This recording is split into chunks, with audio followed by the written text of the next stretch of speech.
आता एक महत्त्वाची बातमी येते अहमदनगर शहरातून। शिवसेना उपनेत्या सुषमा अंधारे यांना न्यायालयाच्या आवारात धक्काबुक्की करण्यात आली आहे। स्मिता अष्टेकर यांनी ही धक्काबुक्की केली आहे। हिंदू देवतांबद्दल आणि रामाबद्दल केलेल्या विधानामुळे त्यांना स्मिता अष्टेकर यांनी विरोध दर्शवलाय। अहमदनगर जिल्हा न्यायालयाच्या आवारात हा प्रकार घडलाय।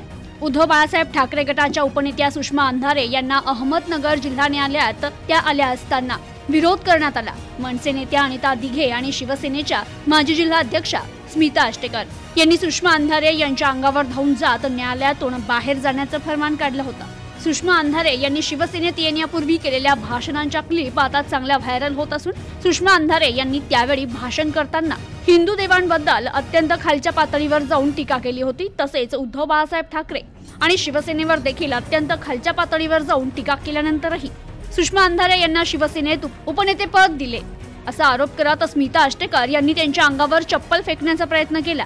मात्र उपस्थित असलेल्या पोलिसांनी त्यांना अडवल्याने पुढील अनर्थ टळला। तर या प्रकरणामुळे न्यायालयात काही वेळ गोंधळाचं वातावरण निर्माण झालं होतं। तर हिंदू देवांबद्दल आणि रामाबद्दल केलेल्या विधानामुळे आपण त्यांना विरोध दर्शवला असं स्मिता अष्टेकर यांनी सांगितलं। प्रतिनिधी अनिकेत गवळी, न्यूज टुडे 24, अहमदनगर।